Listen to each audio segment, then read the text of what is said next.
But what brings us all together and ties us all together is our drive to keep the history and traditions of the old cavalry alive. At the end of the day, I think the big reason everyone comes here, it's all about the horses and preserving the traditions of the cavalry.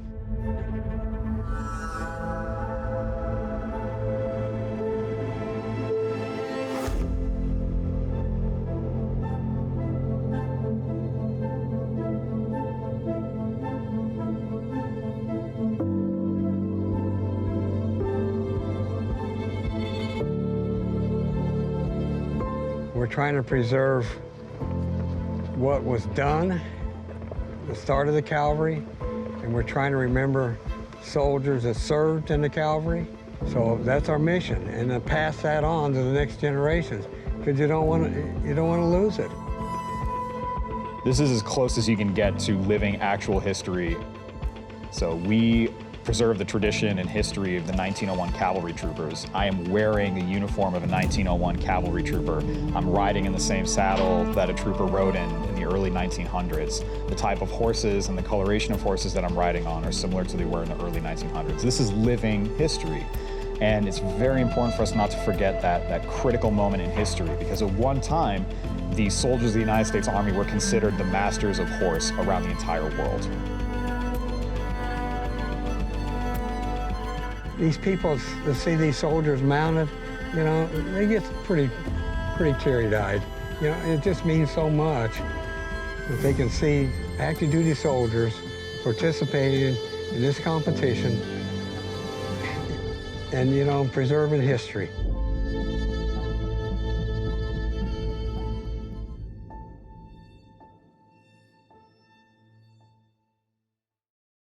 And it usually, not always, but many, many times, if they don't place well in military horsemanship, they don't place very well in the other events, pistol, saber, and jumping, because they haven't got their basics down yet.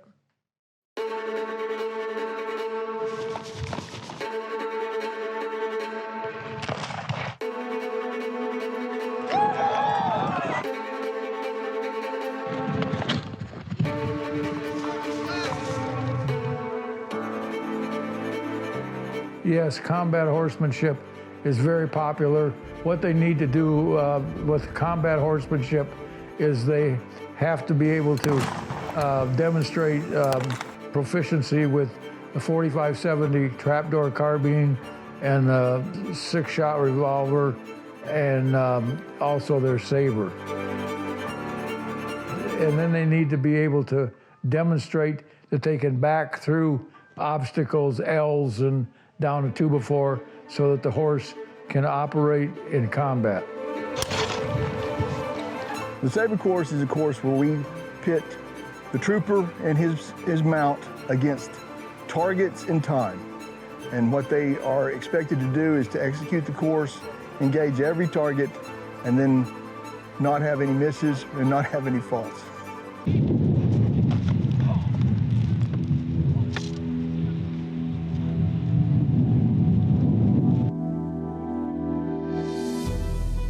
In the pistol course, they have to complete a course with multiple changes of direction, going over obstacles, jumps, water hazards, and it's based on accuracy.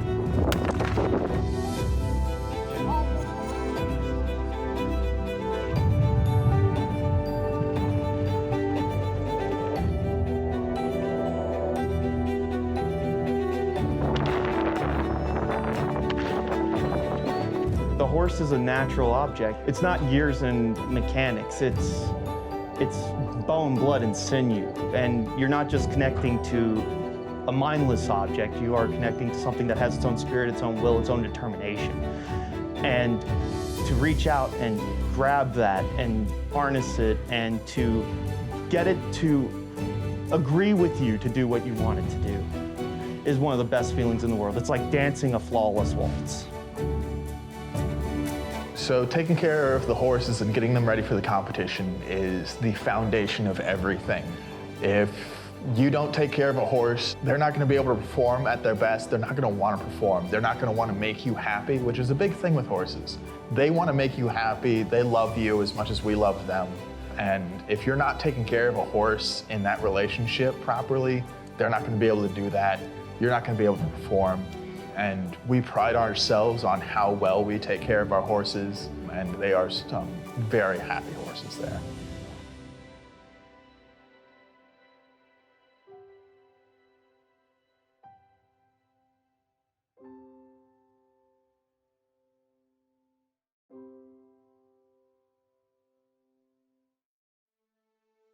So I was in an infantry unit before I was in the horse cavalry detachment, and it was during one of a ceremony one day, and we got to see, after standing at parade rest in the hot sun baking, we see the horse cavalry detachment in the cavalry uniforms come screaming across the field on horseback, firing off pistols in the air, shouting, yelling, and as the Apaches flew overhead, over top of them, the cannon goes off. It was this whole crazy, amazing thing, and it just inspired me like nothing else. And I heard they were a thing that you could actually go join, and they were recruiting, and I raised my hand and got there about as fast as I could. And I was lucky enough to got to go, and I've got to put in the effort of training and passing all the tests to actually be able to get the luxury and privilege to be in the horse cavalry detachment. I've been with B Troop since 2002, so I guess that's about 21 years. I started in the ladies auxiliary, just riding side saddles and taking care of horses, until 2010, when females were allowed to become troopers. At the time, I was just happy to ride, and it came from the history of B Troop being very authentic, geldings of hardy color, authentic tack, authentic uniforms, and of course, male riders. Over the time, we were acknowledged and allowed to ride as troopers. So it was very, very exciting and just a change, but it all came gradually. When I joined the horse detachment, I remember like the day that I went to my leadership and I told them like, hey, I can't do this, you know. And they asked me like, what's going on? What happened, man? I'm scared, man. They talked to me and they asked me, you know, we can help you, you know. And I was like, yeah, okay. I'm gonna try one more time, you know, and let's see what happened, you know. So the next day, I remember I took my horse, one of the horses, I put the saddle on, and then I mount and I say, let's go. And it was a little bit crazy when I got the bugle on me, you know, because we had a bugler, and then he was trying to like play, you know, play charge, I remember.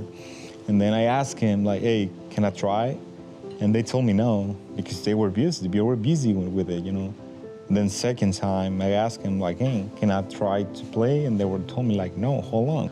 And then I asked him like for third time, and they told me like, yes, we're done. Now you can try it.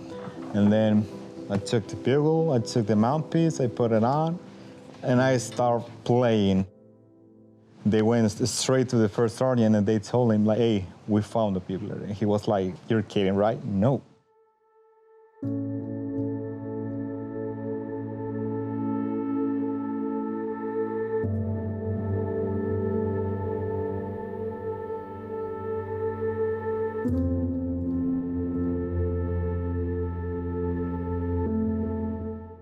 People think sometimes like you're teaching the horses how to do something, and to be honest, like most of the times the horses are like teaching you.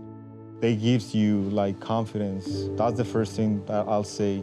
They give to you, you know, that confidence, and not only for riding in general, you know, for your life in general, you know, like you're confident like when you're gonna do something, whatever task in your life, so you feel more like, yes, I'm gonna do it, you know.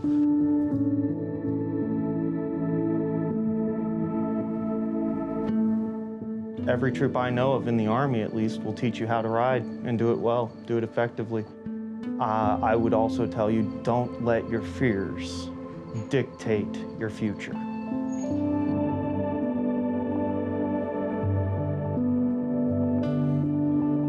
There are many things that you can do in the Army, not besides just your job.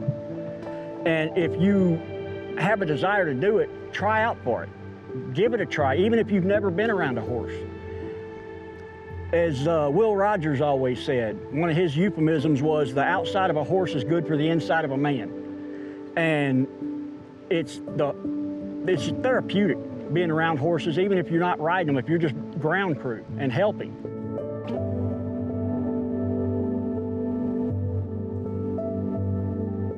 Any unit in the armed forces always needs support in order to be mission successful. What is unique about the horse cavalry detachments is they are given a no-fail mission where you can't just have a horse that isn't cared for. If you have a Humvee and you have to order a part for it, it can sit in the motor pool for 2 weeks and nothing bad is going to happen to that vehicle. But if a horse needs care and support, you have to give it that second. Otherwise, that horse will be neglected and can have serious health ramifications. I think all of the horse units across the Army right now, more than ever as budgets tighten, need that support for that no-fail mission of caring for these living, breathing animals that are the lifeblood of our history and our ties to our forefathers hundreds of years ago. So this is a good opportunity to exchange ideas and just bond, because we're all in this together, and we're all historical units, and we're all in danger of becoming extinct. 990,000 horses died serving our country from 1776 to 1948. That's how important a horse was. So we can't forget the horse. We shouldn't.